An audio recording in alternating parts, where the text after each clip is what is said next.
Okay, manalangin po muna tayo.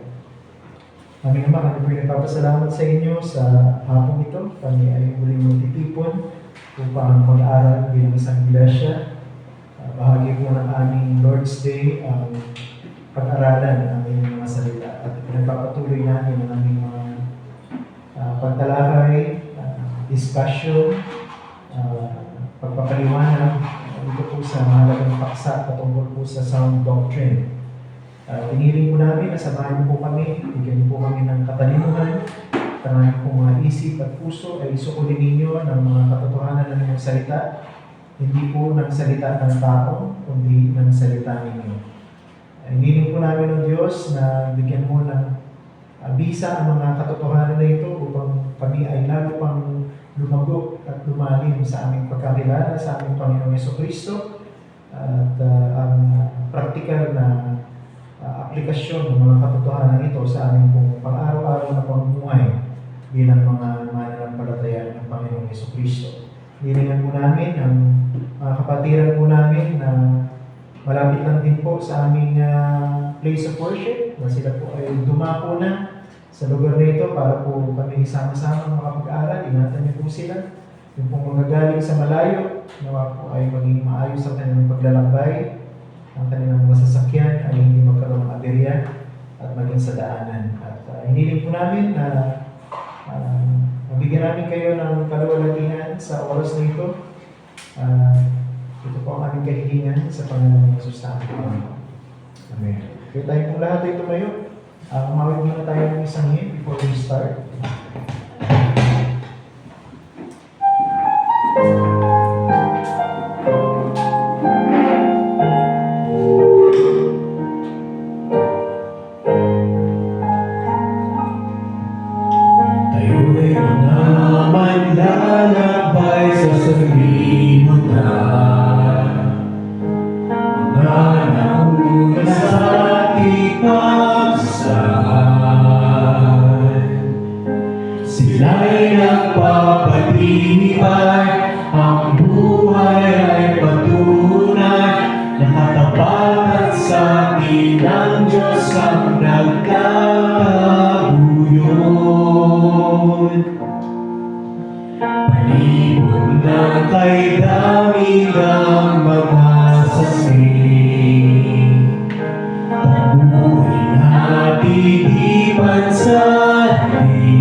May katatagan,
truth about God.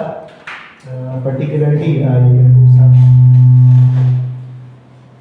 pinag-uusapan po natin sound doctrine o ang mga tamang katuruan.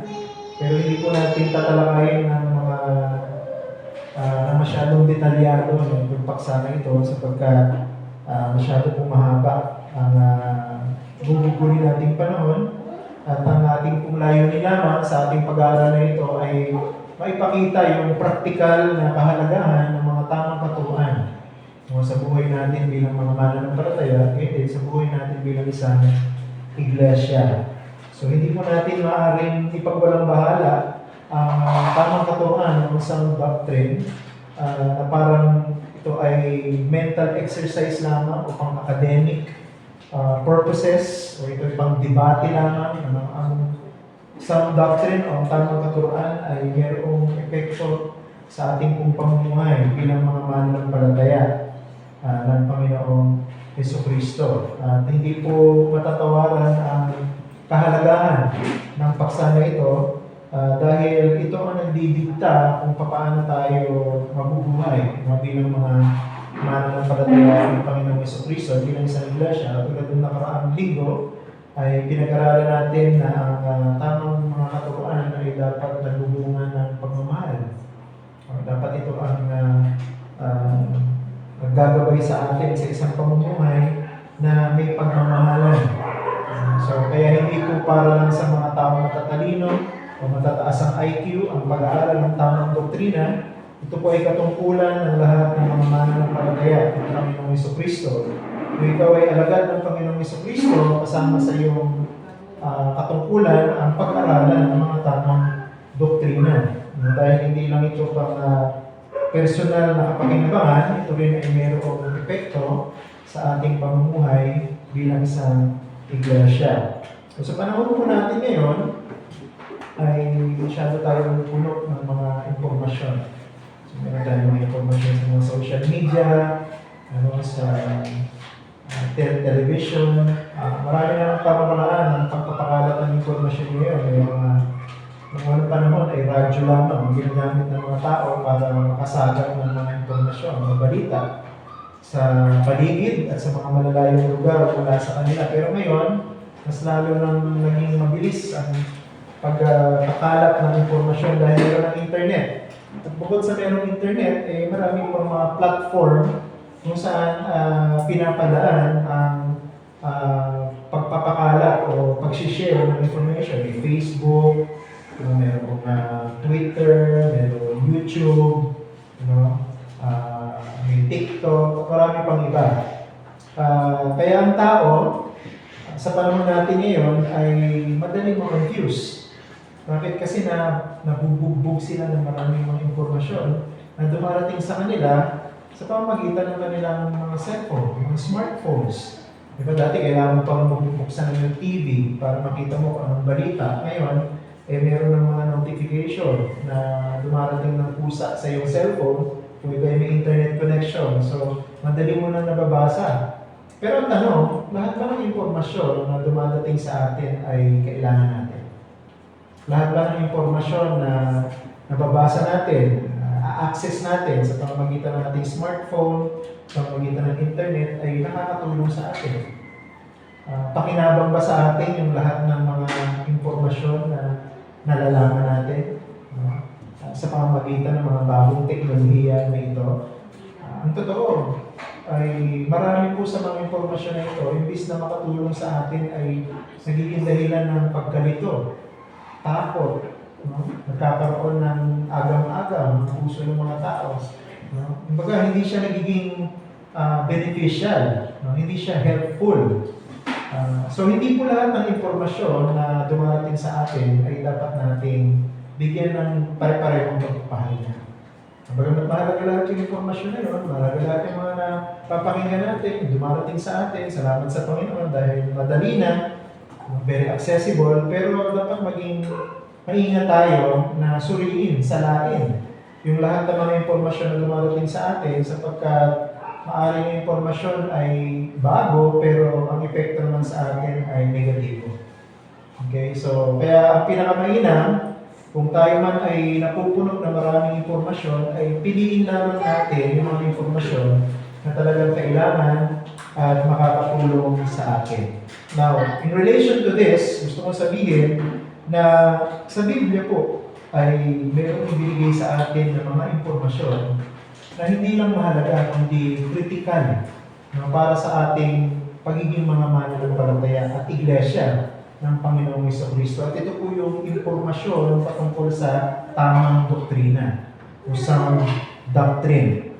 So kung meron mang impormasyon o maraming impormasyon na mabuting ang epekto sa atin at dapat natin talagang tanggapin ng buo, ay ito yung mga tamang katuruan na mababasa at mapapag-aralan at itinuturo sa atin mula sa salita ng Diyos. Kaya po yung ating topic ay may kinalaman dyan, na yung mga impormasyon patungkol sa Diyos, impormasyon patungkol sa kaligtasan, impormasyon patungkol sa holy living, impormasyon patungkol sa church, impormasyon na napapag-aralan natin, tinuturo sa atin mula sa salita ng Diyos, dapat mayroong direktang epekto sa ating pamumuhay. So nakita na natin yung isang direktang epekto ng nakaraan, pagmamahalan. Sa hapon na ito, pag-uusapan naman natin, isa sa mga direktang epekto dapat ng tamang katuruan sa buhay ng isang mananampalataya ng Panginoon, personally, at sa buhay ng isang iglesia, collectively, ay yung tinatawag na holiness. Sound doctrine is for holiness. Okay, so dapat ang kabanalan ay bunga ng tamang mga katuruan, at ang tamang mga katuruan ay bunga na nagbubunga ng kabanalan. Madalas pinag-iiwalay ito no? Ang maraming mga mananampalataya. Okay lang na mag-aral ng doktrina, pero hindi nila nakikita yung koneksyon ng pag-aaral ng tamang katuruan o doktrina sa pagiging banal. So, lagi naman sinasabi na hiwalay ang kabanalan pagdating sa pag-aaral ng doktrina. Pero ngayong hapon, gusto kong ipakita sa inyo na ang pag-aaral ng tamang katuruan, mga tamang doktrina sa Biblia ay dapat nagbubunga sa atin ng kabanalan. So, main idea po natin for this afternoon ay ito, sound doctrine is a central means by which Christians grow in holiness. And holiness is the goal of sound doctrine. So yung pong tamang katuruan o tamang doktrina, ito yung pamamaraan para lumago tayo sa kabanalan. At yung ating pong kabanalan ay ang layunin ng ating pag-aaral ng tamang doktrina. Okay, so huwag po ninyong babaliwalain at ninyong sasabihin na ang tamang doktrina ay para lamang sa mga pastor. O ang tamang doktrina ay para lamang sa mga nag-aaral na maging pastor. O para lang yan sa mga leader ng church, o para lang yan sa mga diakono, sa mga Bible teacher, Sunday school teacher. Pero para sa aking isang pangkaraniwang miyembro, ay hindi ako dapat nag-aaksaya ng panahon sa pag-aaral ng tamang doktrina. Ito yung maling kaisipan. Okay, bakit? Sapagkat lahat tayo dapat nag-aaral ng tamang doktrina sapagkat ito yung ginagamit ng Diyos na pamamaraan para tayo lumago sa ating kabanalan at tayo po sa ating pagiging banal, ang layunin natin ay lalo pa tayong lumalim sa pag-aaral ng tamang doktrina. Kaya pinapaulit-ulit ko, hindi po tayo nag-aaral ng tamang doktrina para lamang magpalaki ng ating mga ulo. Dahil napupuno tayo ng kaalaman, kundi yung ating pong pagkatuto ng tamang kaalaman ay dapat nagbubunga ng tamang pamumuhay. Okay, so dapat mayroong direktang koneksyon o kaugnayan ang ating pagkaunawa ng tamang doktrina sa ating pong pamumuhay, sa ating damdamin, sa ating pagkilos. Diba? Binibigay ko laging halimbawa, pagka naintindihan natin ang tamang doktrina patungkol sa pagliligtas ng Diyos ng mga makasalanan, ang nagiging epekto sa atin ito, lalo tayong namamangha sa Diyos, lalo tayong humahanga sa kasaganaan ng pagiging mabiyaya ng Diyos, lalo tayong nagiging mapagpasalamat, nagiging mapagpakumbaba tayo. Yan ang mga epekto ng tamang pagkaintindi, ng tamang pagliligtas ng Diyos. So, yun po yung ibig sabihin natin dito. So, let's dig deeper dito po sa ating pag-aaral ng topic na ito, meron po tayong dalawang passages na papansinin this afternoon. Yung sa John 17, verse 13 to 19. At yung isa ay 1 Timothy chapter 1, verse 8 to 11. So basahin muna natin yung mga talata na ito para tuloy-tuloy yung ating pagtatalakay. Okay, so siguro pabasa natin kay Ate Kata, pwede ba? Yung John 17, verse 13 to 19. And then pagkatapos ni Ate Kata, pabasa natin kay Shimea, yung 1 Timothy chapter 1, verse 8 to 11. Sige po, John 17 muna tayo, verse 13 to 19. Verse 13, ngunit kayo rin, pupunta ako sa iyo. Ang mga bagay nito ay sinabi ko sa kanila. Upang sila magkaroon ng aking kagalakan ganap sa kanilang sarili. Bigay ko sa kanila ang salita at napubuot sa kanila ang sanlibutan. Kapagkat hindi sila taga-sanlibutan, gaya ko naman, ay hindi taga-sanlibutan. Hindi ko hinihiling na alisin mo sila sa sanlibutan, kundi ingatan mo sila mula sa masama. Hindi sila taga-sanlibutan na gaya ko din, hindi taga-sanlibutan. Pabandalin mo sila sa katotohanan, ang salita mo ay katotohanan. Kung paano ako iyong sinugo sa sanlibutan, sila ay sinugo ko rin sa sanlibutan. At dahil sa kanila pinabanal ko ang aking sarili, upang sila naman ay pabandalin sa katotohanan. Okay, 13 to 19. Okay, so 1 Timothy 1, 8 to 11, please. Ngunit nalalaman natin na ang kautusan ay mabuti kung ginagamit ng tao sa matuwid na paraan. Ito ay nangangahulugan na unawaan na ang kautusan ay hindi ginawa para sa taong matuwid, kundi para sa mga walang hindi kilalang batas at magpag-ibansin, para sa masama at mga makasalanan, para sa mga hindi banal at labastaman, para sa mga pumapatay sa ama at sa ina, para sa mga mamamatay tao, para sa mga mapakiakin, para sa nakikipagtali sa kapwa lalaki o kapwa babae, para sa mga nagbebenta ng alitis, para sa mga sinungaling, para sa mga nagdaraya, at kung may iba pang bagay na sa mahusay na aral, ayon sa maluwalhating ebanghelyo ng mapagpalang Diyos na ipinagkatiwala sa akin. Okay, maraming salamat. So, katulad po ng ating nakagawian ay meron po tayong mga katanungan na gagabay sa ating pagtalakay sa paksa na ito. So, yung una po nating katanungan ay matatagpuan sa verse 13. At ang tanong ay, what is the goal of Jesus' prayer? So, tulad na binabanggit ko pag prayer meeting, ang mas mainam na tawagin natin the Lord's Prayer ay yung John 17.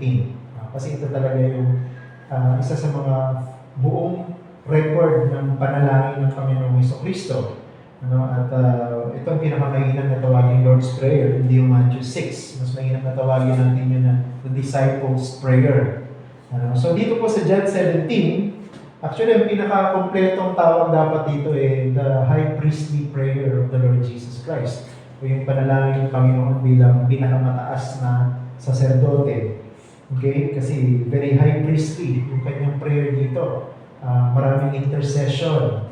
Yung kanyang panalangin. At ito yung isa sa mga parte ng kanyang panalangin na may kinalaman sa intercession para sa kanyang mga disciples. Ano po yung goal? Ano po yung layunin ng Panginoong Jesucristo sa kanya sa verse 13 para sa kanyang panalangin? Subalit walang taong nagsalita ng hayag tungkol sa kanya. Okay, mag-iyak tayo. Tama. John 17. John 7 yung binasa ko. Verse 13. Diba? Ngunit ngayon ay pupunta ako sa iyo. Ang mga bagay na ito ay sinabi ko sa sanlibutan upang sila magkaroon ng aking kagalakang ganap sa kanilang sarili. So, ano daw po yung layunin ni Jesus kung bakit siya nagpe-pray ng ganito? Okay, yung pinapanalangin niya, okay, yung mga disciples, yung mga alagad niya, ay magkaroon ng kagalakang ganap. The fullness of His joy. Okay, so yun po yung layunin ng ating Panginoong Jesucristo sa kanyang pananalangin. Ngayon, may follow-up question yan, no? Dito sa susunod na talata sa verse 14. Ano? So kung ang layunin ng Panginoong Jesucristo ay mapuno ng ganap na kagalakan, no, ang kanyang mga alagad habang sila ay nabubuhay sa ibabaw ng mundo. Very interesting, ano? Na ang pinapanalangin ng Panginoon para sa kanyang mga alagad ay hindi sila maging mayaman habang sila ay nasa mundo. O kaya hindi sila maging ma-influensyang tao, makapangyarihang tao habang sila ay nasa ibabaw ng mundo. Hindi rin pinanalangin ng Panginoon na sila ay iiwas, no, sa pagdurusa habang sila ay nasa mundo, mga sakit, o kaya ay mga kalamidad. Hindi yun ang pinaka-focus ng prayer ng Panginoon eh. No? Ang focus ng prayer ng Panginoon, magkaroon sila ng ganap na kagalakan ng katulad ng sa akin. So, ang buhay talaga dapat ng isang Kristiyano sa mundo puno ng kagalakan. Diba? Kaya pagka ang ating pong tinatransmit na attitude, no, sa mga tao na sa paligid natin ay pagalintaran ng pagiging joyful, magiging kontra yan sa prayer ng Panginoong Jesucristo. Alam naman natin, ang Panginoong Jesucristo sa kanyang pananalangin ay tiyak na sasagutin ng kanyang Ama. No? Ang Panginoong Jesucristo lang ang nanalangin sa kanyang Ama na laging tinutupad ng Ama ang kanyang panalangin. Sapagkat alam natin ang Panginoon ay sumusunod sa kanyang Ama ng walang kapintasan or perfectly obeying the Father. So, kung ang isang, pag nagpapakilalang Kristiyano ay nagtatransmit, nagpapakita ng isang buhay na walang kagalakan, parang sinasabi niya na yung prayer ng Panginoon na hindi tinugon ng kanyang Ama. Which is hindi pwede mangyari. So, anong dapat natin gawin ngayon? We need to evaluate ourselves. Kailangan natin suriin ang puso natin. Ako ba talaga ay nabubuhay ng ganung kagalakan? Yung kagalakan ng Panginoon ba ay nakikita sa akin? At ito bang kagalakan ito ay nakakahawa, no, sa mga tao na sa paligid ko, lalo na sa mga kasama ko sa loob ng church. Kaya pag ang isang Kristiyano ay bugnutin, o kaya ay laging malungkot, no, laging walang buhay, mainam mag-evaluate, no? Suriin ang sarili, baka may kulang. No? O kaya baka hindi pa talaga mananampalataya ng Panginoong Jesucristo. Baka maraming posibleng dahilan kung bakit maaaring malungkot, siguro may sakit, no? O kaya ay talaga may mabigat na problema. Pero ganoon pa man, yung kabuuan ng kagalakan ng Panginoon dapat ay lumalagpas yan dun sa mga pansamantalang problema. Baga dapat ay nangingibabaw yung kagalakan ng puso ng isang mananampalataya na puno ng kagalakan ng Panginoon. Dahil kagalakan galing kay Kristo ito eh. Hindi naman ito kagalakan na bunga lang ng mga magagandang nangyayari, no, dito po sa ating kapaligiran. Okay?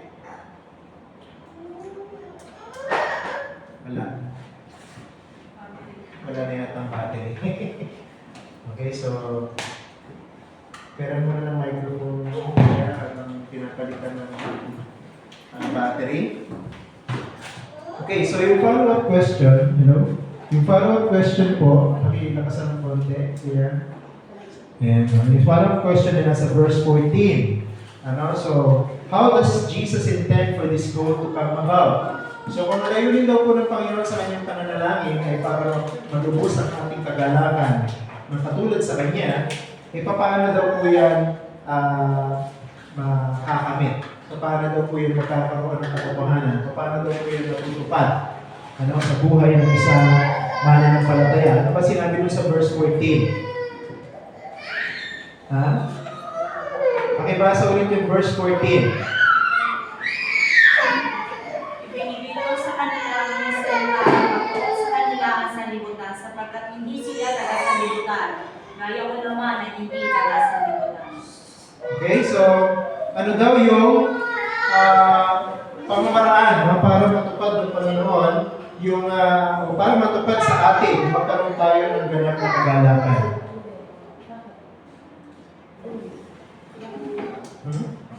Ano daw po yung pamamaraan? Ano daw po yung paano daw po tutuparin ng Panginoon yung hiling sa panalangin na tayo mapuno ng kagalakan o maganap yung ating kagalakan. Nakasulat yun sa verse 14, ibinigay ko sa kanila ang iyong salita. Okay, so dito, malinaw na ang paraan, isa sa mga mabisang paraan para ang puso ng isang Kristiyano ay mapuno ng kagalakan ay mag-aral ng salita ng Diyos. Okay, so walang shortcut para sa isang Christian na magkaroon siya ng kagalakan sa kanyang puso kung aalisin yung pag-aaral ng salita ng Diyos. Sabi nga ni David, di ba, yung salita ng Diyos sa mga salmo ay parang isang matamis na pulot na nagbibigay ng sigla sa kanyang pangangatawan. So, doon makikita natin na ang salita ay talagang sinadya ng Diyos na magkaroon ng magandang bunga sa buhay ng isang Kristiyano. So, kung ang paghahalin tulad ni David sa salita ay parang itong matamis na pagkain na nagbabalik ng sigla sa kanyang pangangatawan, so ibig sabihin, ang salita ng Diyos dapat natin laging ini-ingest, dapat lagi nating pinag-aaralan. Yun ang paraan para mapasa atin yung bunga ng salita ng Diyos. Kailangan natin pag-aralan. Kailangan natin maintindihan kung anong tinuturo nito. Kaya yung tamang katuruan, yung mga tamang aral na iniwanan sa atin ng Panginoon at ng mga apostol ay bahagi ng pagpapatibay ng Panginoon sa buhay ng isang mananampalataya. At isa sa mga epekto ng pagkakaroon ng malalim at tamang pagkaunawa sa mga tamang aral, tamang katuruan, tamang doktrina, ay nagkakaroon ng kagalakan ng puso ng isang mananampalataya. So makikita mo, na yung isang mananampalataya masipag mag-aral ng salita ng Diyos, ay isang mananampalataya magkakaroon ng kagalakan na katulad na sa ating Panginoon. Bakit niya sinabing gano'n? Kasi ang Panginoong Jesucristo ang perfect example ng isang puno ng kagalakan sa kanyang puso. Diba? From the beginning, nung siya ay nagkaroon ng karunungan, ay sa natin unang matatagpuan ng Panginoon sa New Testament bilang isang bata. Bilang isang batang marunong mag-isip, bilang isang batang marunong makinig, marunong mag-aral, marunong magbasa. Saan natin makikita si Jesus? Sa templo. No? Sino mga kasama niya? No? Sino mga kasama ng Panginoong Jesucristo sa templo nung siya ay 2 years old? Mga tagapagturo ng kautusan. So hindi po nagpunta ang Panginoong Jesucristo sa templo para mag-aral. No? Sa templo na yun, sa New Testament. Nagpunta ang Panginoon sa templo para umattend ng sinagoga. Yung sinagoga ay katulad ng ganito na mayroong Bible class. May pag-aaral ng salita ng Diyos. Sa sinagoga, mayroong nagtuturo at nagpapaliwanag ng lumang tipan at ng mga kautusan. So doon makikita mo si Jesus, bata pa lamang siya, ginugugol niya na yung panahon niya, yung tamang panahon niya para pag-aralan ng kautusan at ang salita ng kanyang ama. Hanggang sa siya lumaki. Diba? Makikita natin sa ministry ng Panginoong Jesucristo na ang kanyang buhay ay sa English, ang salita ay saturated. Saturated by the Word of God. Ibig sabihin, babad. Babad ng Panginoong Jesucristo sa salita ng Diyos. No? Kaya, di ba, sinare ko sa inyo before na alam ng Panginoong Jesucristo dahil alam niya na siya yung Mesiyas, na siya yung anak ng Diyos, na nagkatao-tao. Alam niya na yung lahat na nababasa niya sa kasulatan ay patungkol sa Mesaya ay mangyayari sa kanya. So dahil babad siya sa salita ng Diyos, alam niya na yung paghihirap, ay yung pait, hanggang sa kamatayan dun sa krus, alam niya mangyayari. Kasi inihula na mangyayari sa Mesiyas. Pero pansinin niyo, ang buhay ng Panginoon, bagaman alam niya na papunta sa krus yung kanyang buhay, hindi puno ng pait. Hindi puno ng lungkot. Hindi puno ng paghihinagpis. Ang buhay ng Panginoon, nung siya ay bata pa lang, hanggang siya ay nag-minister na, at hanggang siya ay umabot sa krus, puno pa rin ng kagalakan . Bakit? Kasi alam niya na tinutupad niya lahat yung kalooban ng kanyang ama na nakasulat sa lumang tipan. Yung Old Testament natin ngayon, yung lumang tipan ng Panginoon sa Kristo at ng mga Hudyo ng panahon nila. So tamang bunga talaga ng pagkakaintindi natin sa kalooban ng Diyos, sa mga aral ng Diyos, nagiging tama yung attitude natin sa buhay. Nagiging maayos yung tingin natin sa mga sitwasyon. No, nagiging mas palawak ang pag-unawa natin sa mga nangyayari sa atin. Dahil alam natin, overall, ang layunin ng ating Ama ang nasusunod because He is sovereignly in control of everything. Okay? Next. Verse 17. What does Jesus ask the Father to do for the believers? Ano yung sinasabi niya sa kanyang Ama na kahilingan niya o gawin ng Ama para sa mga mananampalataya o sa mga alagad ng Panginoong Hesukristo? Pabanalin mo sila sa katotohanan. Ang salita mo ay katotohanan. Yung pong salitang pabanalin sa wikang Ingles ay sanctify. Yung pong salitang sanctify ay isang biblical term. Sa Old Testament pa lamang ay ginagamit na yung salitang sanctify o pabanalin. Pagdating sa usapin na pag-aalay sa templo, ginagamit ito para ilarawan yung katangian ng mga alay. Before they are to be sanctified, dapat wala silang kapintasan. Ibig kasi sabihin ng sanctified, set apart, ibinubuod, itinatami. So may mga pagbubukod sa lumang tipan pagdating sa practice nila ng pag-aalay. Ano yung binubukod nila? Yung mga hayop na iaalay nila sa templo, binubukod. At kasama dun sa pagbubukod ng mga hayop na yun iaalay, may mga katangian. Dapat yung hayop na yun ay walang galis, yung hayop na yun ay hindi pilay, yung hayop na yun ay hindi bulag, hindi bingi, walang anumang klase ng kapintasan, dapat perfect siya. Maayos na maayos siya, malusog na malusog siya. So yun yung katangian ng mga binubukod. At yun yung inaalay sa templo for the purpose of sin offering. Yung pag-aalay para sa kapatawaran ng kasalanan ng mga Hudyo. Ang sinabi ng Panginoong Hesukristo dito, pabanalin mo sila sa katotohanan. Ibig sabihin ay ibukod mo sila. Ibukod mo sila para sa katotohanan. May dalawang sense kasi pagdating natin sa New Testament, yung salitang sanctified. Meron kasing present reality at merong ongoing, present and final reality, and then merong ongoing reality. Pag sinabing present, final reality, sa mata ng Diyos, tayo po ay banal na. Tayo binukod na.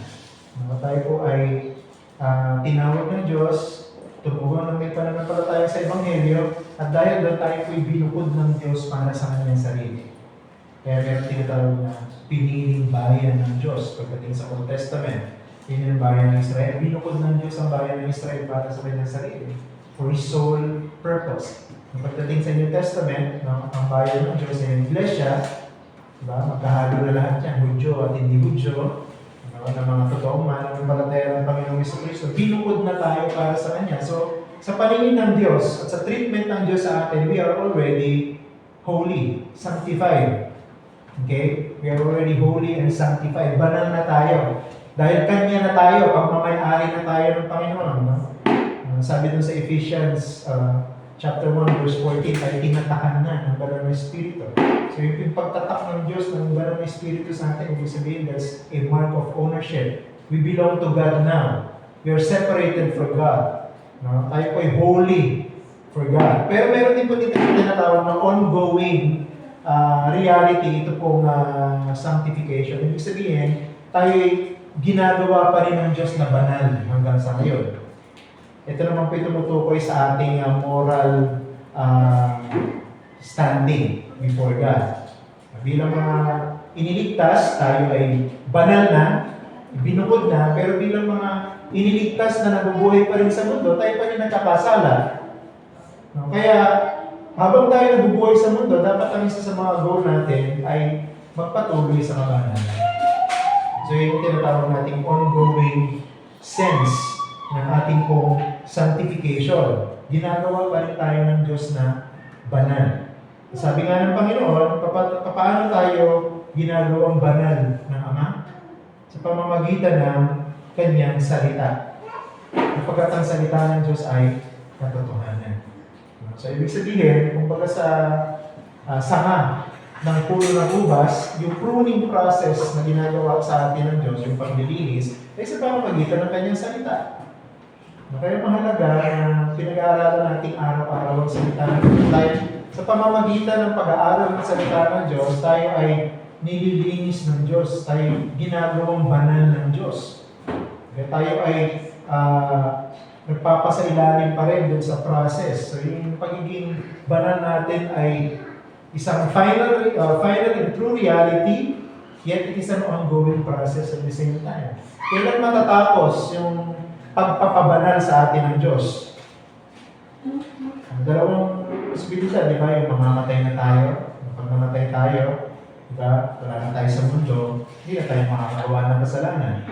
So, pag namatay ang isang Kristiyano, automatic yun. Pag dinala siya sa langit, siya ay morally perfect na. Hindi na siya nagkakasala dahil wala na siya kasalanan. Diba? Kasalanan ay nananatili sa katawan. O kaya, ang isa, pag dumating na yung Panginoon sa huling araw. Kasi di ba sabi ng salita ng Diyos, pag dumating yung Panginoon, babaguhin tayo. Diba? Yung katawan natin ay babaguhin katulad ng sa katawan ng Panginoong Jesucristo. Ibig sabihin, aalisin ang kasalanan at gagawin ganap. So pag hanggat hindi dumarating yung araw, yung dalawang bagay nito, tayo nabubuhay at wala pa yung Panginoon, patuloy pa tayong nire-refine ng Diyos, pinapabanal. Sa pamamagitan ng ating matapat, matyagang pag-aaral ng salita ng Diyos. Kaya dapat hindi pinagsasawaan ang pag-aaral ng salita, hindi pinagsasawaan ang pakikinig sa preaching ng salita ng Diyos. Hindi pinagsasawaan ang Bible class, no? Kung saan pinag-aaralan natin ang salita ng Diyos. Dahil ito yung mga kasampapan ng Diyos para tayo gawing banal. Diba? So, yung constant na pagpapaalala sa atin ng salita ng Diyos ay pamamaraan para gabayan tayo ng Diyos pareho sa kasalanan. Diba? Kung walang gabay, di ba yung mga kabataan ngayon, galit na galit sila pagka sila laging pinagsasabihan ng kanilang mga magulang. Diba? Sabi na, kulit-kulit naman, magulang, paulit-ulit, sinabi na ng isang beses, dapat tapos na. Okay lang sana kung sinabi ng isang beses, tapos lagi nang ginagawa, di ba? Kasi kaya naman palaging sinasabi ng mga magulang, kasi hindi naman din laging ginagawa ng mga anak. No, yung paulit-ulit na pagsasalita ng mga magulang, ang interpretasyon ng mga kabataan ay naging nakakairita, nakakainis. Pero, yung paulit-ulit na pagpapaalala, naging katulad na ginagawa ng Diyos sa atin. Patuloy tayo pinapaalalahanan, tinuturuan, nire-rebuke, nire-remind, ini-encourage ng salita ng Diyos para tayo ay magpatuloy sa kabanalan. Okay? Next. Verse 17 pa rin. What are some practical examples of what sanctification looks like in everyday life? Ito ay nasa verse 17. Kung tayo ay patuloy na pinapabanal pa rin ng Diyos sa pamamagitan ng katotohanan ng salita ng Diyos, ano yung mga practical na halimbawa niyan? Ano yung mga practical na halimbawa ng pagpapabanal sa atin ng Diyos na may kinalaman sa kanyang salita? Una, obeying God's will. Kung salita ng Diyos ay nagtuturo ng kalooban ng Diyos, ang pagsunod natin sa salita ng Diyos ay pagsunod natin sa kalooban ng Diyos. At habang tayo sumusunod sa kalooban ng Diyos, tayo ay lumalakad sa kabanalan. Inilalayo sa kasalanan. Diba? Kasi ang kasalanan, ang isa sa mga definition, defiance of God's law. Yung pagsuway natin sa kalooban at kautusan ng Diyos. So kung lagi natin sinusunod ang kalooban ng Diyos, lumalakad tayo sa kabanalan. Pangalawa, fighting against sin. Kung tayo sumusunod sa kalooban ng Diyos, tayo lumalaban sa kasalanan. Tinatakwil ng kasalanan, kinamumuhian ng kasalanan, pinagtatagumpayan ng kasalanan. Pangatlo, studying God's Word. Kaya din ang isa sa mga practical na pamamaraan ng pagpapabanal sa atin ng Diyos sa pamamagitan ng kanyang salita. At kapag mas marami tayong naiintindihan sa salita ng Diyos, dapat mas lalo tayong lumalalim, lumalago, tumitibay sa ating pananampalataya. Hindi po tayo dapat nagiging proud, hindi tayo dapat nagiging conceited dahil marami na tayong alam. No? Ang totoo po niyan, habang mas marami tayong alam patungkol sa salita ng Diyos, mas lalo tayong nagiging humble dapat. Kasi mas lalo natin naiintindihan kung sino ang Diyos, ang ginawa niya para iligtas tayo, kung sino tayo bilang mga makasalanan. Diba? The more we understand kung sino tayo, kung sino ang Diyos, the more we are humble. Okay? And then, number 4, praying according to God's Word. Kahit po ang pananalangin, dapat yung pananalangin ng ayon sa salita ng Diyos. Hindi po yung, diba, kaya nga natin pinag-aaralan sa prayer meeting yung gabay sa tamang pananalangin. Dahil yung pagsunod sa tamang gabay sa pananalangin ang nagbibigay ng luwalhati sa Diyos. Yun ang God-glorifying prayer. No? So, ang isa sa mga importanteng dapat natin hindi kalimutan pagdating sa prayer, lagi nating aalalahanin na mayroong sinabi ang Diyos. Mayroong kalooban ng Diyos. At kung tayo mananalangin ng salungat sa kalooban ng Diyos, malinaw na ang sagot ng Diyos doon ay hindi. Kung tayo mananalangin. Ano? Kung gusto natin ang ating panalangin ay pakinggan at tugunin ng Panginoon, ay tandaan natin kung ano yung mga sinabi niya sa kanyang salita. Kung tayo mananalangin ayon sa sinabi ng Diyos sa kanyang salita, tutugunin ng Panginoon yung ating mga panalangin. Okay, and then, serving others in love. Okay, so, isa sa mga importanteng aspeto ng salita ng Diyos, ito yung nag-uutos. Maraming mga utos sa salita ng Diyos, tama ba? Maraming commands, maraming hinihiling ang salita ng Diyos na dapat nating gawin. At ang isa sa mga utos ng salita ng Diyos ay patungkol sa paglilingkod natin sa isa't isa ng may pagmamahal. Kung mahal natin ang isa't isa, hindi tayo paglilingkuran. Kung mahal natin ang kapwa natin, paglilingkuran natin sila. Dahil yun ang ginawa ng Panginoon, di ba? Hinugasan ng Panginoon ang mga paa ng mga alagad. Ibig na yung paa niya hugasan. Di ba? So doon po pinapakita sa atin yung Panginoon na dapat sa ating paglingkuran dahil yun ang isip ng mga nasa mundo. Ang sabi ng Panginoon, hindi. Ang Panginoon ay naglilingkod. Diba? So kung ang Panginoon ay naglilingkod, ano na tayo? Alipin lang tayo ng Panginoon. Diba? Kung ang Panginoon ay naglingkod, pinagugasan niya ng paa ang mga alagad, tayo mga alipin ng Panginoon, mas lalong dapat naglingkod sa isa't isa. No? Nang may pagmamahal. Then, sacrificing oneself for the good of others. No? Kasama sa paglilingkod ay pagsasakripisyo. No? Ibig sabihin ng pagsasakripisyo dito, kung ano yung mabuti para sa ating kapwa, yun ay ipaprioritize natin. Kahit minsan, yung mabuti para sa ating kapwa, magiging disadvantage para sa atin. Diba, pag ginawa natin ito, mas makikita yung kanyang achievement. No? Okay lang yun. No?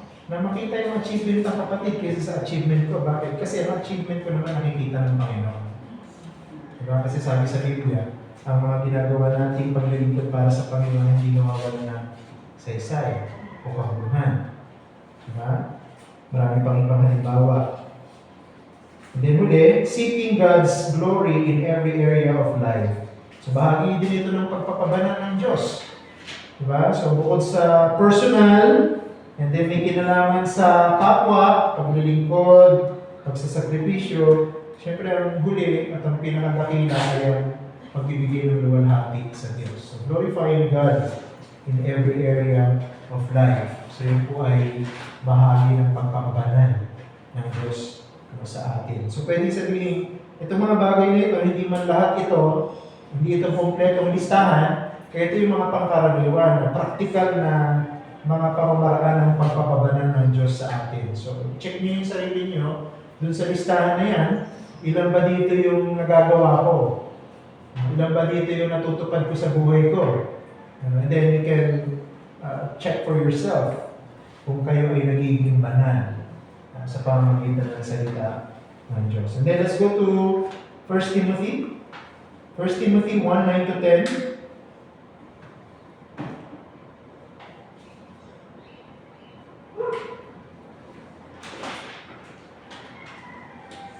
First Timothy 1:9, ito ay nangangahulugan na unawaan na ang kautusan ay hindi ginawa para sa tao matuwid, kundi para sa mga walang kinikilalang batas.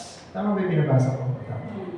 At mapanghimagsik para sa masasama at mga makasalanan, para sa mga hindi banal at lapastangan, para sa mga pumapatay sa ama at sa ina, para sa mga mamamatay tao, para sa mga mapakiapid, para sa mga nagigipagtalik sa kapwa lalaki o kapwa babae. Sabi ng iba, wala daw tinuturo ng Biblia patungkol sa homosexuality. Eh, anong linaw? Diba? Para sa mga nagbebenta ng alipin, para sa mga sinungaling, para sa mga mandaraya, at kung may iba pang bagay na salungat sa mahusay na aral. Take note of that. Yung lahat ng inisa-isa ni Apostol Pablo ng mga masasamang pag-ugali. Ang mga ito at ang iba pang mga bagay ay salungat sa mahusay na aral. Take note of that. Kasi may kinalaman sa mga tanong. According to Paul, what are those that are contrary to sound doctrine? Ano daw yung salungat sa tamang katuruan at tamang aral? Maling aral? Ha? Balikan niyo 1 Timothy 1:9-10. Ano daw yung salungat sa tamang aral? Maling aral? Mga kasalanan o makasalanan pamumuhay. Kasi ninyo ang salungat sa tamang aral, tamang doktrina, ay hindi po maling doktrina. Ang salungat, sabi dito sa passage na ito ang salungat sa tamang aral, masama o makasalanan pamumuhay.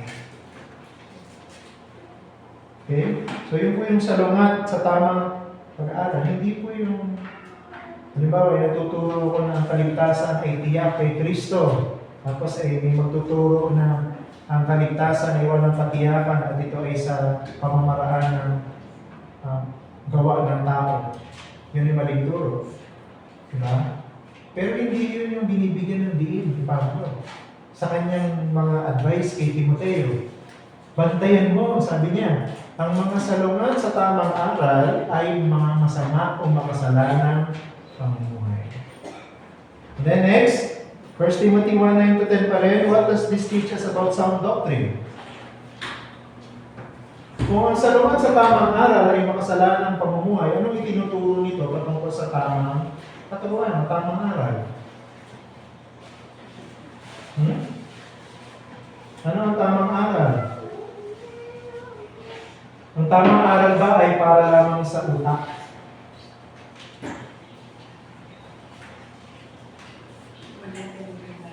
Ang tamang aral ba ay para lamang sa mga matasang IQ? Ang tamang aral, tamang doktrina ba ay para lamang sa mga nag-aaral maging pastor? Anong tinuturo sa atin yung mga talatang yan patungkol sa tamang doktrina, tamang aral? Ang tamang aral ba ay may connection sa buhay? O tamang pamumuhay? Meron o wala? Meron. No? Kasi kung sinasabi ni Apostol Pablo na ang salungat sa tamang aral ay masama o makasalanang pamumuhay, ang ibig sabihin, ang pag-aaral o pagkakaroon ng kaalaman sa tamang aral o tamang doktrina dapat ay nagbubunga ng banal na pamumuhay. Yan yung ibig sabihin ni Pablo dyan. Kabaligtaran. Kung ang salungat sa tamang aral ay makasalanang pamumuhay, ang pagsang-ayon o bunga sa tamang aral, banal na pamumuhay. Kaya meron pong epekto yung tamang pagkaalam sa aral ng Biblia. Yung tamang aral sa Biblia, doon sa tamang pamumuhay ng isang mananampalataya. May epekto, meron siyang direct effect. Meron siyang influence. Okay? Kung alam natin yung tamang aral, tama rin ang pamumuhay. Tama rin yung attitude. Tama rin yung lifestyle. No? So yung lahat ng maling asal ng isang tao, lalo na yung mga nagpapakilala Kristiyano, salungat sa tamang turo. Parang ibig sabihin, Pag ang isang nagpapakilala ng Kristiyano, mas marami yung maling asal, walang alam sa tamang araw. Yung sinasabi ni Pablo. Siguro ito yung mga nagpapakilala ng Kristiyano na basta sinabihan silang pag namatay sila, pupunta sila sa langit. Kasi tinanggap nila si Jesus sa puso nila, okay na. Kahit walang tamang pamumuhay. Okay lang na hindi ako magbago. Okay na ganito, ganito ako sigilang, ganito na lang ako mamamatay. Ganito ugali ko, na okay, pinanganak, mamamatay ako ng ganito ugali. Basta importante pag namatay ako, pupunta ako sa langit. Ganyan yung epekto ng maling turo. Maling aral. Diba? Bakit? Kasi kung alam mo ang tamang aral, halimbawa, yung lagi natin sinasabi sa mga preaching natin, kung ikaw ay isang citizen ng heaven, diba? Anak ka ng Diyos, you are a child of the King, ano? Tapos ikaw ay alien sa mundo na ito. So kung alam mo na ito ay anak ng Diyos, nabubuhay ka lang pansamantala sa mundo na ito, dapat di ka mabuhay na katulad ng mga nasa mundo na ito. Dapat nabubuhay ka ng katulad ng kung saan ka galing. Dapat yung buhay mo ay siyang nagre-reflect ng origin mo. Yung true destination mo. Kung ang origin mo ay Kingdom of Heaven, at ang destination mo ay Kingdom of Heaven, dapat, habang kayo nabubuhay sa mundo, ang pamumuhay mo ay sang-ayon dun sa origin mo na from the Kingdom of God.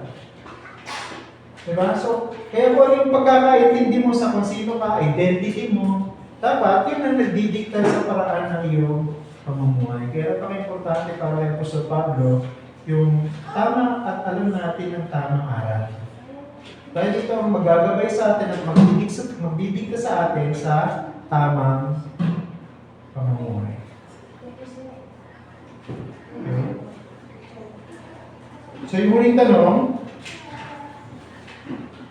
gano'n pa rin, sa verse 9 and 10 pa rin ang verse 9 and 1. Does it matter if we live holy lives without sound doctrine?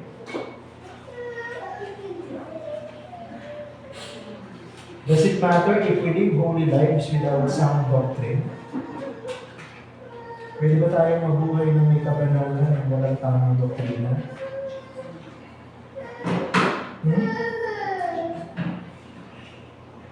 Sabi dito sa verse 10, huling bahagi, at kung may iba pang bagay na salungat sa mahusay na aral. So yun kung lahat ng inisa-isa niya po sa Pablo from verse 9 to verse 10 na mga masasamang pag-uugali ay salungat sa mahusay na aral. So ibig sabihin, kung tayo po ay nag-aaral ng tamang theology, ng tamang aral, tamang doktrina, dapat meron tayong tamang motivation for a holy life. Banal na pamumuhay. Yun ang motivation natin para mabuhay tayo ng banal sa ibabaw ng mundo. Alam natin kung sino tayo, kilala natin kung sino ang Diyos natin, at alam natin at na-appreciate natin kung yung tinanggap natin kaligtasan mula sa Diyos na yun. And everything else, no, na tamang aral, tamang katuran, dapat susunod na din. Kung tama yung pagkaintindi mo sa kaligtasan, tama yung relasyon mo sa Diyos, dapat paaralin mo na lahat ng tamang turo sa Biblia. At ito yung maglalagay ng bakod sa buhay mo para mag-iwas sa kasalanan. Diba? Yun yung defensive fence. No? Para hindi ka mag-cross over doon sa maling paraan ng pamumuhay. So yung pagiging banal, hindi pwedeng walang alam na tamang doktrina. Yung may alam na tamang doktrina, dapat ang epekto mayroong banal. Okay? Ulit ito ha, ang salamat sa tamang katuruan ay hindi po maling katuruan. Ang salamat sa tamang katuruan ay masamang pamumuhay. Diba? Ano sinabi ng Panginoon dun sa mga Pariseo na lumalaban sa Kanya nung siya'y nangangaral? Diba? Hindi kayo naniniwala sa akin. Bakit? Hindi kayo naniniwala sa aking mga turo, sa aking mga sinasabi. Bakit?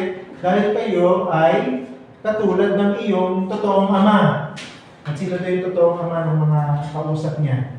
Si Satanas. The devil. Diba? So kung kilala nila si Jesus at pinaniniwalaan nila ang kanilang turo, hindi sila sasalungat. Yung kanilang pamumuhay hindi sasalungat. Hindi nila sasabihin si Jesus na siya ay blasphemer. Hindi nila sasabihin si Jesus na siya ay sinungaling.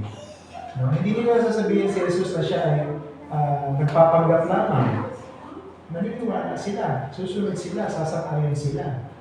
No? Bakit sila hindi sumasang-ayon? Dahil sila ay hindi talaga anak ng Diyos. Kita niyo, yung mga hindi sumasang-ayon sa tamang turo, hindi talaga anak ng Diyos. No? Dahil ang pagsang-ayon sa tamang turo ay pagpapakita din ng tamang kaugnayan sa Diyos. At ang tamang kaugnayan sa Diyos ay nagbubunga ng tamang pamumuhay o kabanalan. Okay? In conclusion,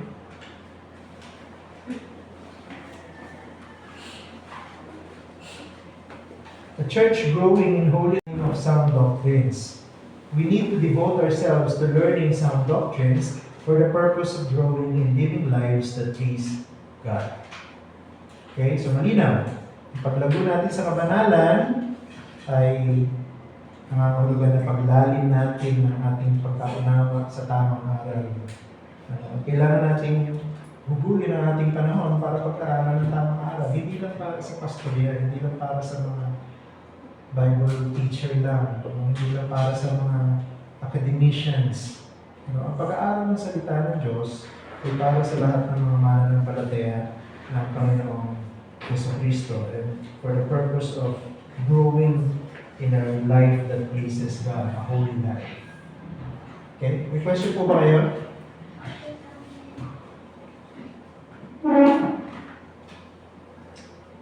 Meron pa kayong question dito sa ating paksa? Napakaganda ng paksa na pinag-aralan natin, no? Very practical. Any question? Okay, so pahinga muna tayo. 3:30, magsisimula po tayo ng ating worship service. Maraming salamat po.